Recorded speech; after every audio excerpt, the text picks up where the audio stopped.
कान्हा जी की आरती करके आरती करके आरती करके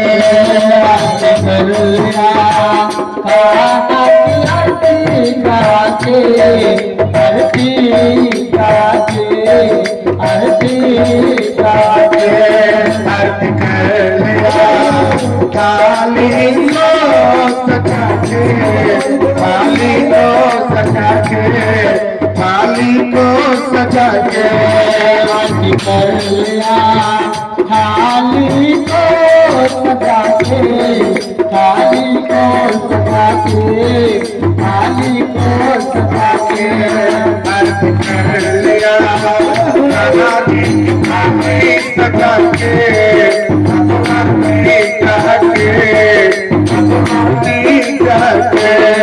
आरती कर लिया कान्हा जी को पाके ये आरती करके आरती करके लगा लिया कान्हा जी की आरती करके अब आरती करके अब आरती करके लगा लिया कान्हा जी करके आरती करके आरती करके राधे जय राधे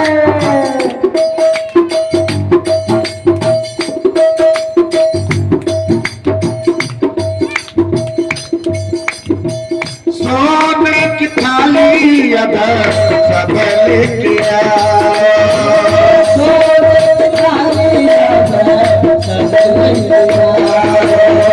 कान्हा जी के मिल गया कान्हा जी की आरती सब मिल गया सोने की थाली सब ले गया सोने की थाली सब ले गया सब मिल जुल के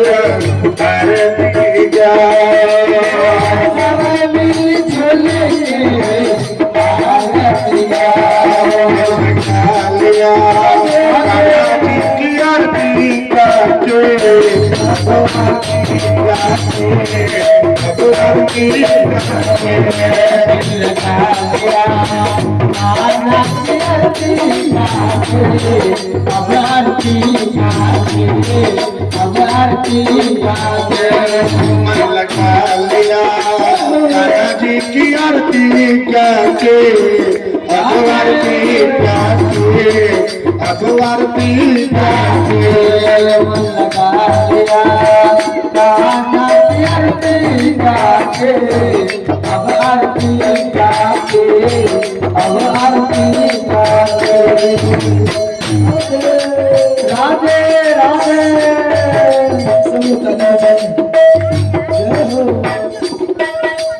जय श्री राधे दूर से आए बच्चों एक बात सुन लो दूर से आए बच्चों एक बात सुन लो मेरे कन्हैया जी एक काम कर दो मेरे कन्हैया जी एक काम कर दो दूर से आए बच्चों इनकी बात सुन लो दूर से आए बच्चों इनकी बात सुन लो मेरी कन्हैया जी सारी कन्हैया जी सारी कष्ट लगा लिया जी की आरती करके अब आरती करके अब आरती करके लगा लिया आरती करके अब आरती करके अब आरती करके लगा लिया की आरती करके अब आरती करके अब आरती करके लिया दाना की आरती करके, अब आरती करके, अब आरती करके दिल लगा तेरे दर की आरती जाके, अब आरती जाके, अब आरती जाके दिल लगा लिया तेरे दर से आरती जाके, अब आरती जाके, अब आरती जाके मोरे राम राम संकार सार अभिगंध राम संत आनंद आनंद रहे संतम आनंद गंगा भगता गोविंद तमेव मावाय जगदा तमेव बंधो ये जगदात्मेव तमेव विद्याय तमेव तमेव सर्वं तमेव मावाय जगदा तमेव बंधो ये जगदात्मेव तमेव विद्याय तमेव तमेव सर्वं शान्ताकारं जगसेना भक्तिनामं सुरीकरां विश्वाधारं जगत्सदेशं देववरं सुभाषवान् लक्ष्मीकान्तं कमलनयना योगविद्याभिकाम्याः वन्दे कृष्णो भावहरणं सर्वलोकैकनाथं गौरी गौराम गंगावतारम गंगावतारम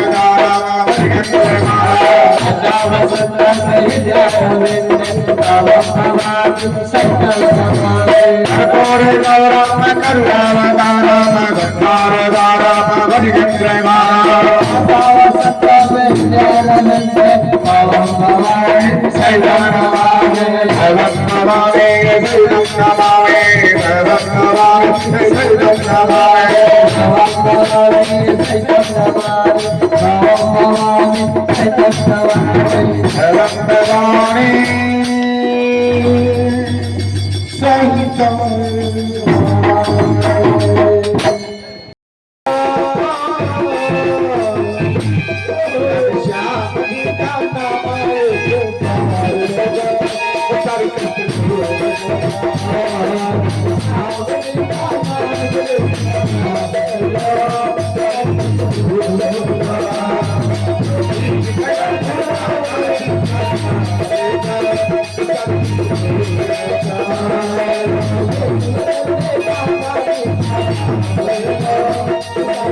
अब राजा परीक्षित जब सोच में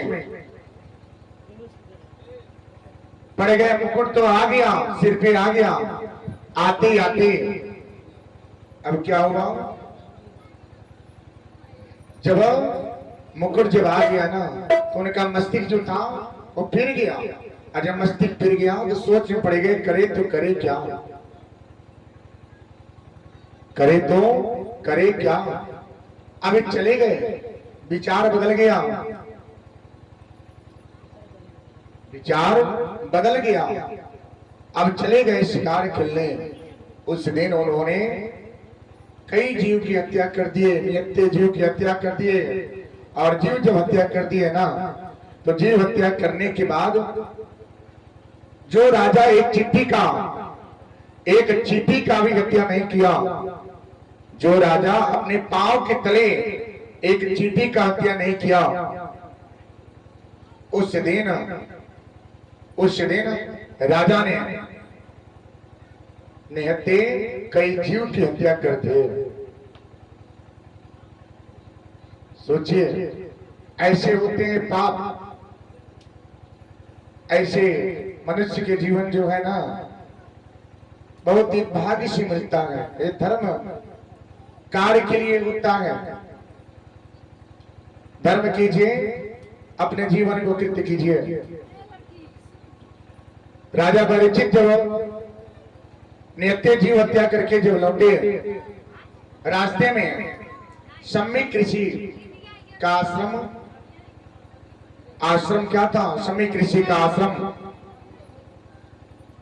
मिला राजा परीक्षित आए और देखे क्या है ऋषि जप कर रहे थे, तप कर रहे थे, ध्यान किए थे, ध्यान किए थे। अब जब ध्यान किए, राजा परीक्षित ने उनको जगाने का प्रयास किया। उनको क्या कर रहे थे, उस ध्यान को तोड़ने के लिए कितने प्रयास किए, लेकिन ऋषि का ध्यान नहीं टूटा। राजा परीक्षित सोचे क्या, अब इनके मन में क्या हो गया, कलयुग का बसेरा हो गया था।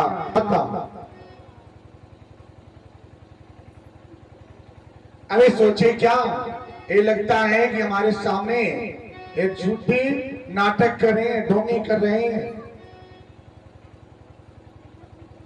राजा परीक्षित कहीं से मरा हुआ एक सांप लाए और उनके गले में क्या किए, डाल दिए। ये दृश्य उनके पुत्र जो थे श्रृंगी ऋषि देख रहे थे। आए और बोले कि महाराज ये आपने क्या किया, ये आपने क्या किया। मैं श्राप देता हूं कि एक दिन यही मरा हुआ सांप तक्षक के रूप में 7वें दिन आपको डसेगा और डसने से आपकी मृत्यु हो जाएगी। राजा परीक्षित सोच में पड़ गए। उस समय मस्ती काम नहीं कर रहा था, बातों को सुन लिए और चले आए। जैसे उन्होंने अपना मुकुट उतारा, जब उतारे तो उनके मन में क्या हुआ, बहुत से प्रश्न आ गए। मैंने क्या कर दिया, जो ऋषि महात्मा को मैं सम्मान करता था, आदर पूर्वक करता था, आज उस ऋषि महात्मा को मैं मरा हुआ सांप के गले में डाल दिए। कितना बड़ा पाप लग गया। 7 दिन का समय था। सोचिए अगर मृत्यु निकट है, अगर आपकी मृत्यु निकट आ जावे, पता चलेगी आप क्या है, कुछ दिन और रहेंगे तो आप का मन कैसा होगा। राजा परीक्षित बहुत ही दुखी हो रहे थे। उन्होंने अपने राजमहल में अपने पुरोहित को बुलाए, बोले क्या कोई ऐसा दिव्य, ऐसा व्यक्ति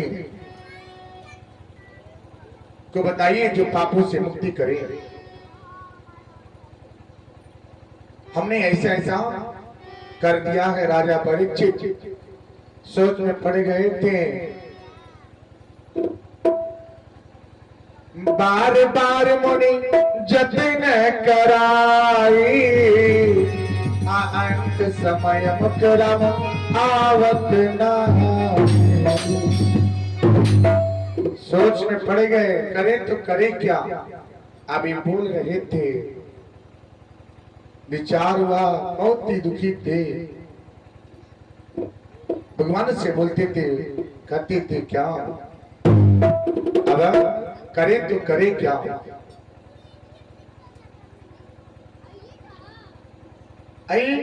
सुखदेव जी मुनि महाराज का आश्रम जो था नर्मदा नदी के तट पे, उनके पिता वेदव्यास जी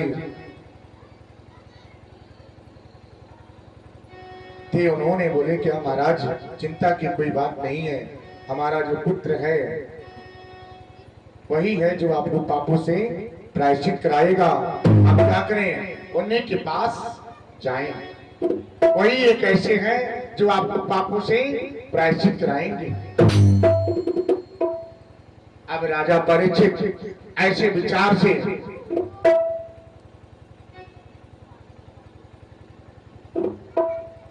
सुन रहे थे, ऐसे विचार, सुंदर विचार सुने।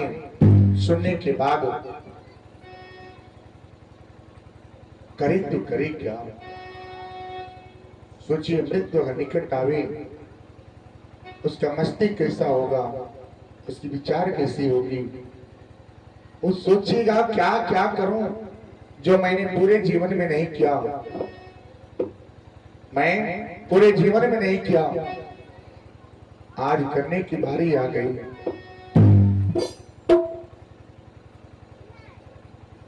अब ये बोले शीघ्र उस दिव्य पुरुष से क्या करें, आप मिलाएं, उस दिव्य पुरुष से मिलावें। राजा परीक्षित बोले मेरे पास समय कम है, हे महात्मन, हे मुनि श्रेष्ठ, आप उनसे आप मिलाएं। सोच रहे हैं समय बहुत कम है,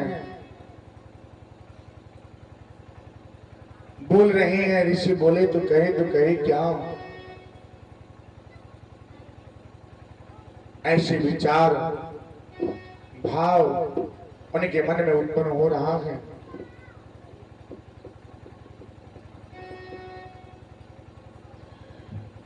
बोल रहा हूं इस नगर में काना का बस्तान कर लो, बोल रहा हूं इस नगर में काना का बस्तान कर लो, काना का बस्तान लेके अब जीवन फिट कर लो। बोल रहा हूँ इस नगर में काना का बस्तान कर लो, काना का नाम लेके जीवन कर लो। बोल रहा हूं इस नगर में काना का बस्तान कर लो, बोल रहा हूं इस नगर में काना का बस्तान कर लो, काना का बस्तान लेके अब जीवन फिट कर लो। काना का बस्तान लेके जीवन कर लो, काना गाए नाम लेके अब जीवन फिट कर लो। काना का नाम लेके जीवन कर लो। जिंदगी की कैसा सिकवा से शिकायत है, जिंदगी की कैसा सिकवा से शिकायत है। काना जी के सारी एक दुनिया है, काना बीती हो गई सारी एक दुनिया में। बोल रहा हूं इस नगर में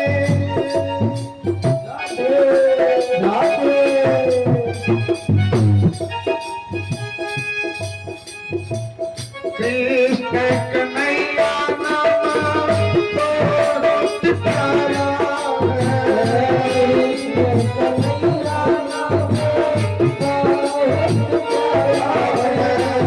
कृष्ण कन्हैया नाम बहुत प्यारा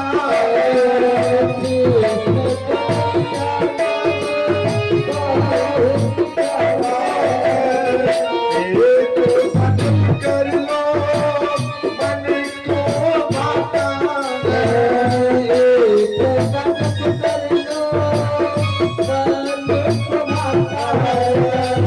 मन को निर्माता है।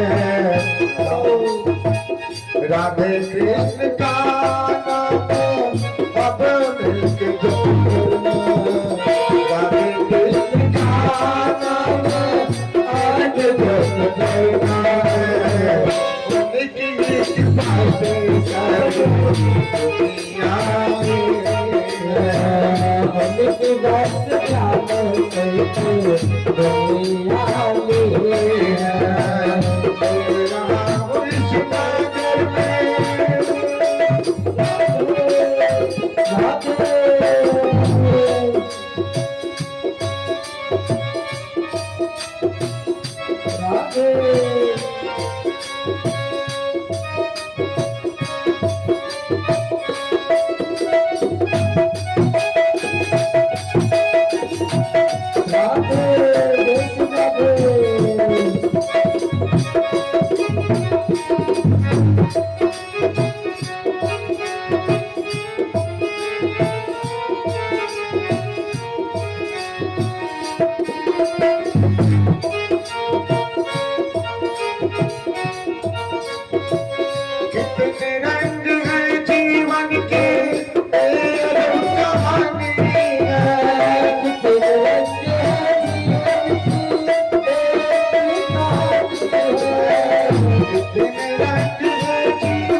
कितने रंग है जीवन में, कहानी है।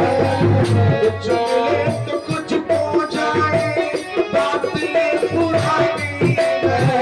कुछ मिले तो कुछ खो जाए, बात ये कहानी है। बात ये पुरानी है। आज घूम जो कुछ भी हो, कान्हा जी की आशीष है। आज घूम जो कुछ भी हो, कान्हा जी की आशीष है। कान्हा जी की कृपा से दादाजी की कृपा से सब होना है। कान्हा जी की कृपा से ये सारी दुनिया। दादाजी की कृपा से सारी दुनिया।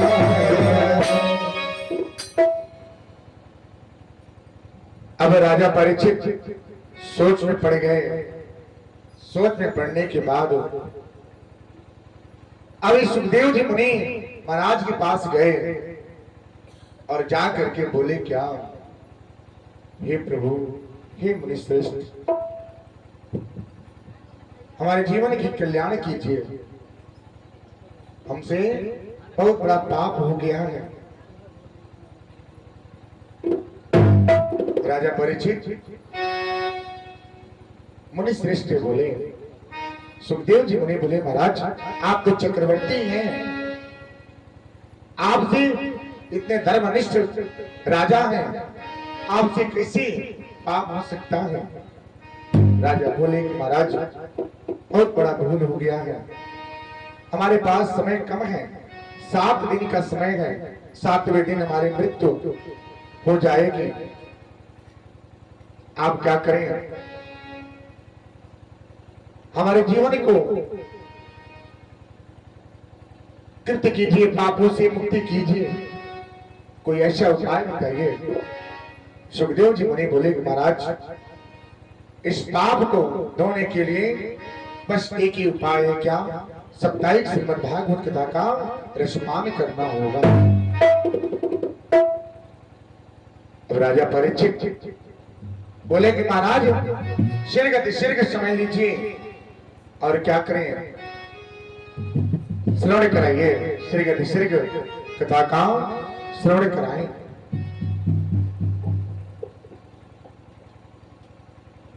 समय बनाया गया, समय निर्धारित किया गया। उसके बाद राजा परीक्षित कथा श्रवण पे बैठे। मैं बोला ना कि श्रवण करने में सुनने में अंतर है। श्रवण कीजिए तो ध्यान से सुनिए, मनन कीजिए, चिंतन कीजिए।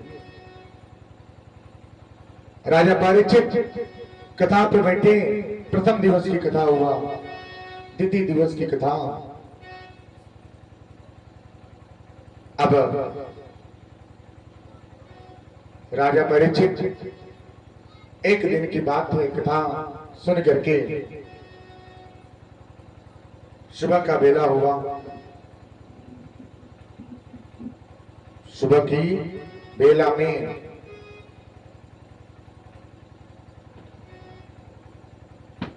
तब तक स्वर्ग लोक से विमान आता है और विमान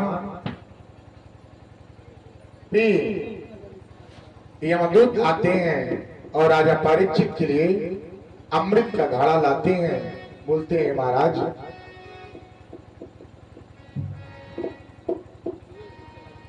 बोलते हैं क्या? बोलते हैं महाराज इसे आप क्या करें, इसे ग्रहण कर लें, इसे आपकी मृत्यु नहीं होगी, आप क्या हो जाएंगे, अमर हो जाएंगे। राजा परीक्षित के मन में थोड़ा सा भाव आया, लेकिन उन्होंने बोले कि हम सबसे पहले जो कथा सुना रहे हैं मुनिश्रेष्ठ पूछेंगे कि महाराज ये बताइए, अमृत का पान करना अच्छा है, अमृत की पान करना अच्छा है कि श्रीमद् भागवत कथा का रसपान करना अच्छा है?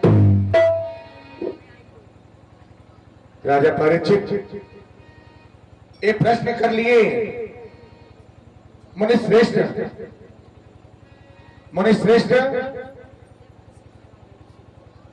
मुस्कुरा रहे हैं। अब आप बताइए कि आपकी तरफ अगर एक तरफ 2 लाख रुपया रख दीजिए, दूसरी तरफ आप श्रीमद् भागवत कथा का श्रवण कर रहे हैं, कोई आके बोले कि एक काम कीजिए, ये 2 लाख रुपया पकड़ लीजिए, आप कथा आप पैसा लेंगे या श्रीमद् भागवत कथा का रसपान करेंगे? धर्म संकट की बात आ गई है, बताइए क्या लेना पसंद करेंगे? श्रीमद् भागवत कथा का रसपान करेंगे या पैसा लेंगे? क्या लेंगे? क्या लेंगे? 2 लाख रुपया लेंगे। धर्म संकट की बात आ गई, धर्म संकट की बात आ गई। अब सुखदेव जी मुनि महाराज बोले कि महाराज अगर अमृत का पान करेंगे अमर हो जाएंगे, लेकिन पापों की प्रायश्चित नहीं होगी। अगर श्रीमद् भागवत कथा का रसपान करेंगे तो पापों की प्रायश्चित होगी। धन तो ले लेंगे, आपका पूरा परिवार कुशल कुछ दिन के लिए हो जाएगा, लेकिन पापों की छुटकारा नहीं होगा, पाप दूर नहीं होगा। पाप को दूर करने के लिए, मन की मैला दूर होने के लिए श्रीमद् भागवत कथा का रसपान करना ही होगा। बिना रसपान के आप कर ही नहीं सकते, पाप दूर सकता ही नहीं, आपसे पाप धुलेगा ही नहीं। धन से, धन तो क्या है? मैला है, एक हाथ की मैला है, कभी है कभी नहीं।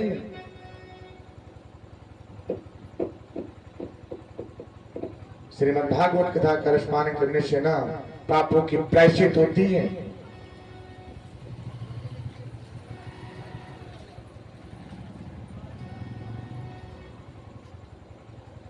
अब चलिए अब दिव्य शक्ति का दर्शन करते हैं, जो ज्ञान दायिनी, विद्या प्रदायिनी माता रानी का दिव्य दर्शन। अब कथा सुनते हैं तो पापों की प्रायश्चित हो जाएगी। अगर अमृत पान करते हैं तो अमर हो जाएंगे, लेकिन पापों की प्रायश्चित नहीं होगी। अब इस सोचने पड़ेगा। बोले कि महाराज हमें अमृत का पान नहीं करना है, हमें श्रीमद् भागवत कथा का रसपान करना है।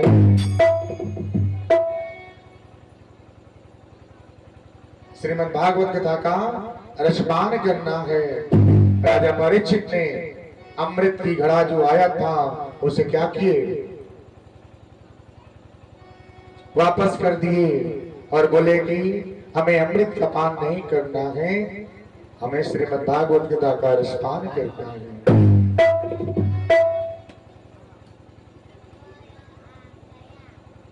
एक स्त्री थी, एक स्त्री है, एक स्त्री जो काफी समय बीत चुका था, लगभग 20 से 22 वर्ष शादी को बीते हो गया था, लेकिन संतान की प्राप्ति नहीं हुई थी। भगवान जी के आराधना से उनको एक पुत्र प्राप्त हुआ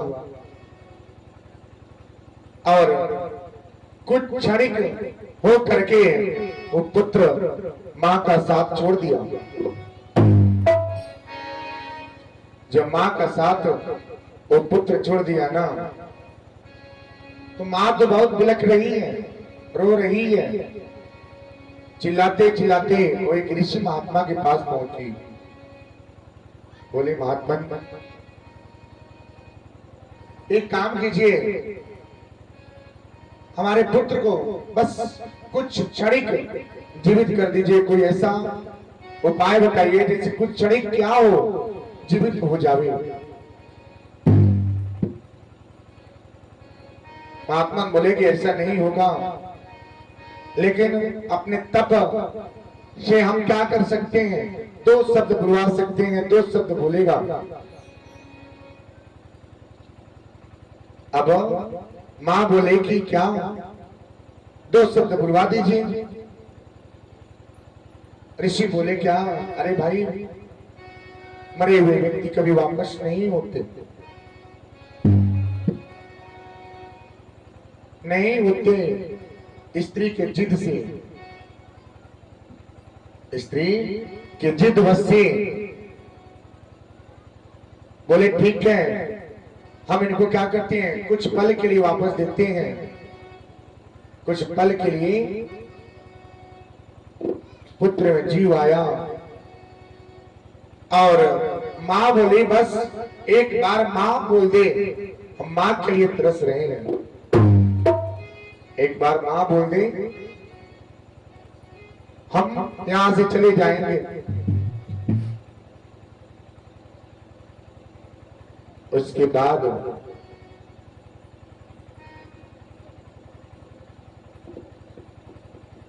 अब ये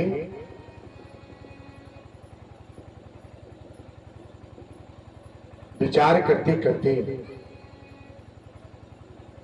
कुछ पल के लिए इनको क्या किए,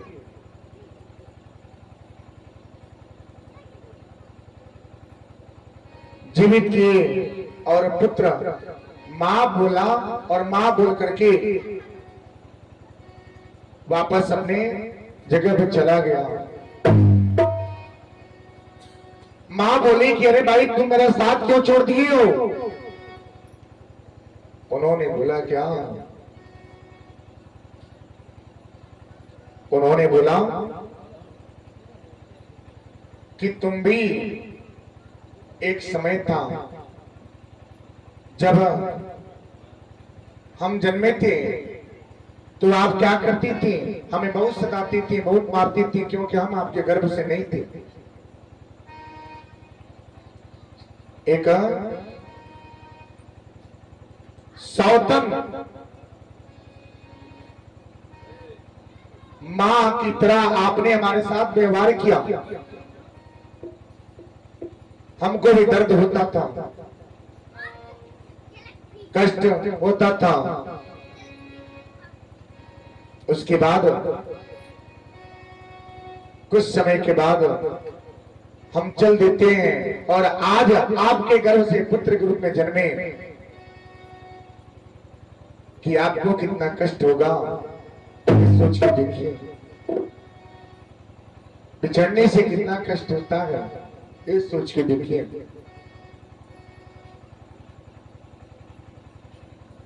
अब ऐसी भावना से उन्होंने बताए, मां फुट फुट के रोने लगी।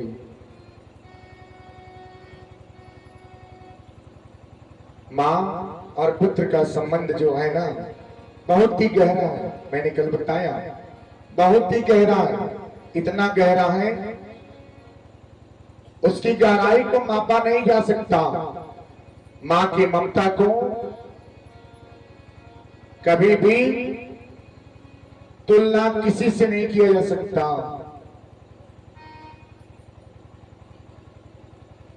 मां तो मां होती है।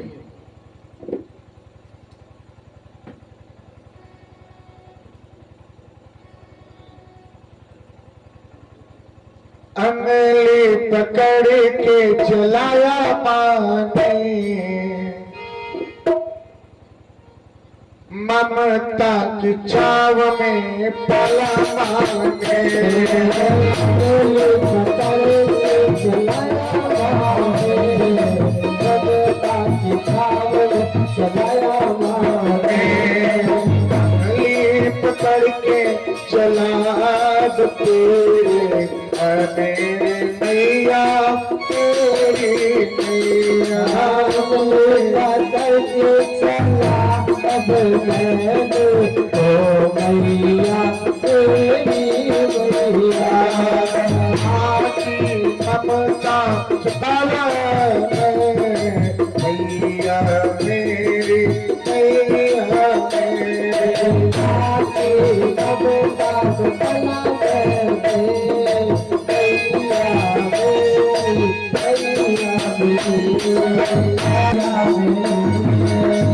लेप करके चला मैया मेरी मैया मेरी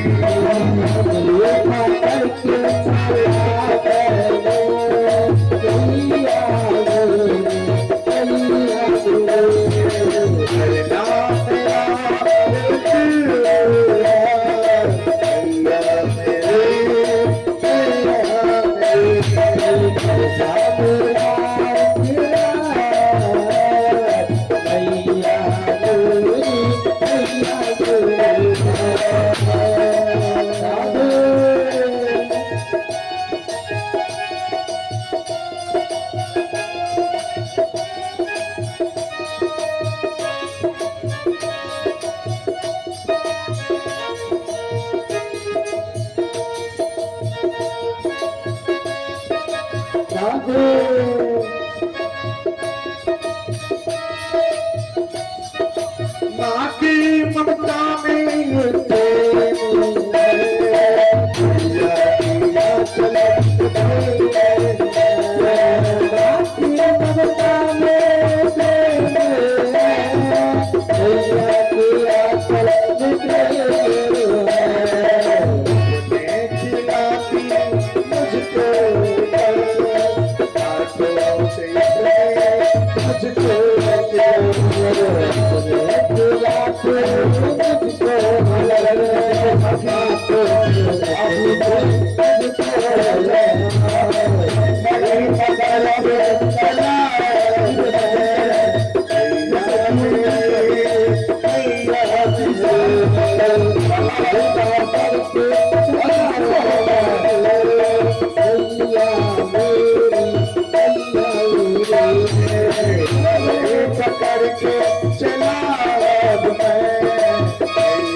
हे ऋषि मुनि, हे आर्य, हे श्रेष्ठ मुनि, आप बताइए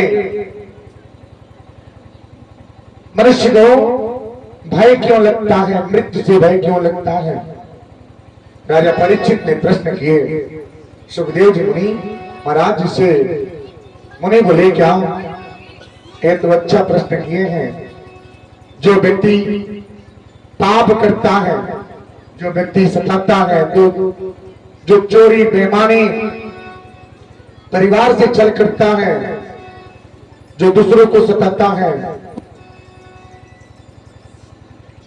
जब उससे मृत्यु निकट आता है ना, उसकी आंखों से आंसू छूटता है,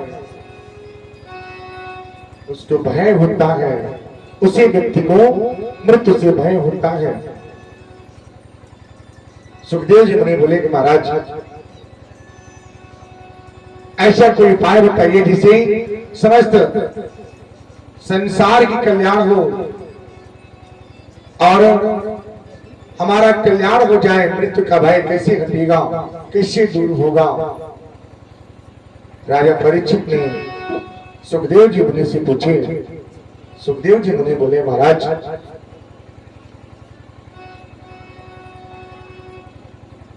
भय को दूर करने के लिए भगवत शरण आना होगा। श्री लक्ष्मी नारायण भगवान जी का ध्यान, वंदन, स्तुति, उनका पूजन, उनकी सेवा, वंदन, स्तुति करना होगा, जिससे मृत्यु का भय नहीं होगा।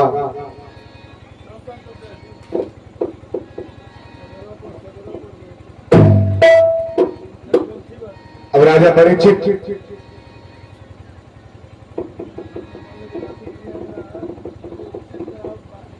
अब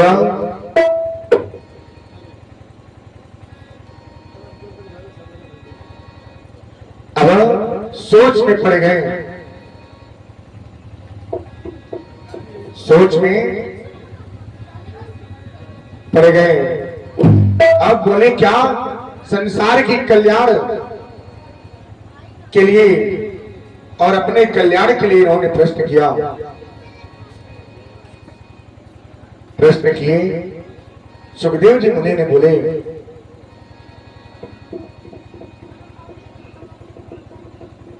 ठीक है। उन्होंने जन कल्याण, उन्होंने बोला भगवान जी के, श्री लक्ष्मी नारायण भगवान जी का ध्यान, वंदन, स्तुति जब करेंगे मृत्यु से भय नहीं होगा, पापों से छुटकारा होगी और मृत्यु से भय नहीं होगा।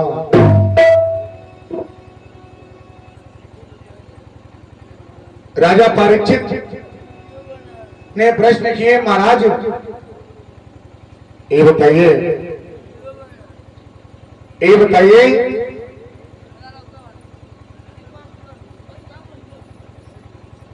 संसार आने वाला कलयुग का प्रभाव क्या होगा?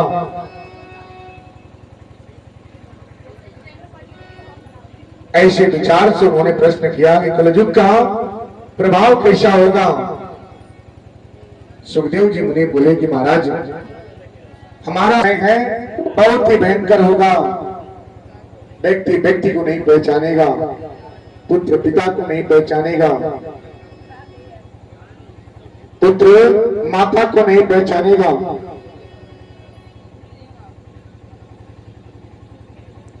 सब लुप्त हो जाएगा। प्रभाव कलयुग का बहुत ही भयंकर होगा।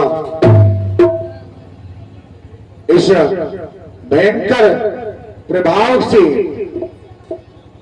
कलयुग का प्रभाव और भारी पड़ेगा। दिन में ही गले काट दिए जाएंगे। लूट पाट, चोरी, व्यभिचारी, बेईमानी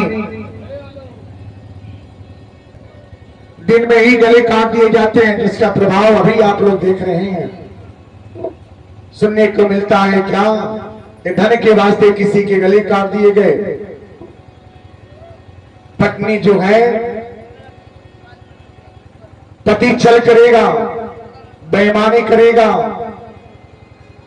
धन की लूटपाट होगी, एक बूंद जल के लिए लोग तरसेंगे और तड़प तड़प के उनकी प्राण निकल जाएगी। एक दूसरे को काटेंगे, एक दूसरे को प्रहार करेंगे। आने वाला समय एक कलयुग कितना भयंकर होगा।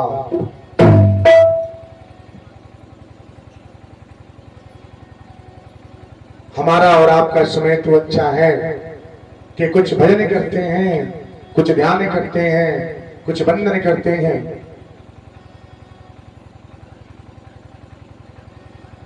भगवान जी के श्री चरण में आकर के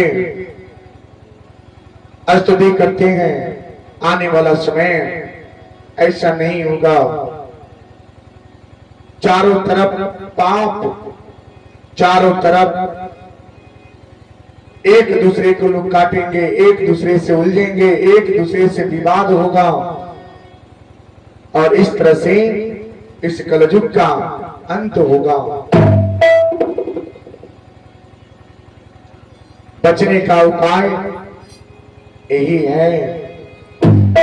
बचने का उपाय है क्या?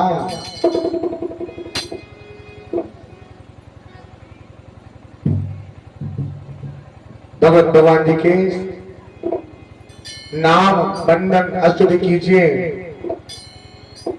राधे श्याम का जप कीजिए, धूप बत्ती घर पे जलाइए, भगवान जी को अन्न का भोग लगाइए और अन्न में मिलाइए, उसके बाद पूरे परिवार को सेवन कराइए।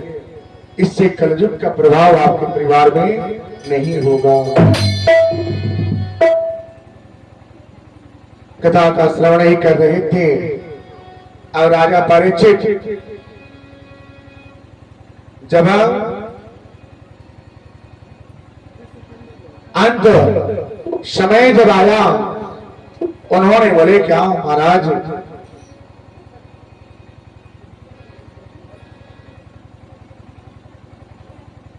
ऐसी संसार की दशा होगी, बहुत ही भयंकर होगा।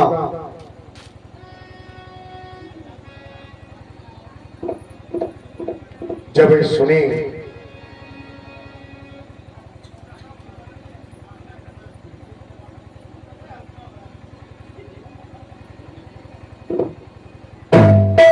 अब ऐसा भयंकर समय हुआ, समय एक दिन ऐसा ही आएगा, पूरा सृष्टि पूरा संसार खत्म हो जाएगा। बस लूटपाट, बेईमानी और कलयुग के प्रभाव से। इससे अच्छा है कि भगवान जी का नाम बंदन स्तुति कीजिए और अपने जीवन को, जब तक एक जीवन है, अपने जीवन को कल्याण कीजिए। ए जीवन जितने बार मिले, हर बार कनाता साथ मिले। जीवन जितने बार मिले, हर बार साथ मिले। जीवन जितने बार मिले, हर बार का साथ मिले। जीवन जितने बार मिले, का साथ मिले। एक बार मिले, बार मिले, दर मुझे साथ मिले। जीवन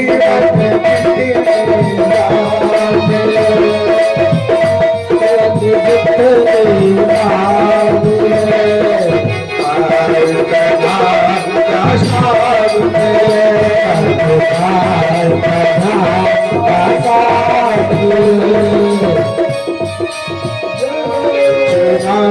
से कुछ बातों से, कुछ बातों से, कुछ बातों से, कुछ बातों से, कुछ बातों से कहना जी मेरे साथ है, राधा जी मेरे साथ है। बातों से, बातों से, एक बार मिलो, जीवन जितने बार मिले, हर बार कहना का साथ मिले। जीवन जितने बार मिले, हर बार का साथ मिले। राधे श्याम, यही मंत्र है अपने जीवन को सिद्ध करने का। सब लोग बोलिए राधे श्याम, राधे श्याम, राधे श्याम कहिए, जागी बीती राधे श्याम, जागी बीती रहिए। राधे श्याम, राधे श्याम, राधे श्याम कहिए, जागी बीती राधे श्याम, जागी बीती रहिए। राधे श्याम, राधे श्याम, राधे श्याम कहिए, जागी बीती राधे श्याम, जागी बीती रहिए।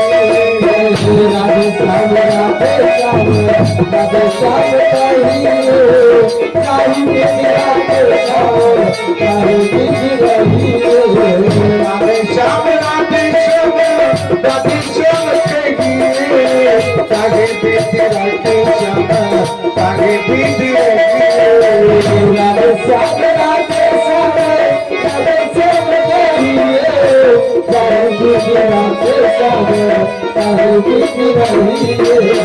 इस तरह से राजा परीक्षित और कथा श्रवण करते करते जीवन के अंतिम सांस लिए और उनको 7वें दिन उत्तचक जो नाग था, उस सर्प था, उनके डसने से इनकी मृत्यु हो जाती है और इनके लिए स्वर्ग लोक से विमान आता है और विमान पे बैठ करके इनकी आत्मा जो है स्वर्ग धाम की यात्रा पे जाता है।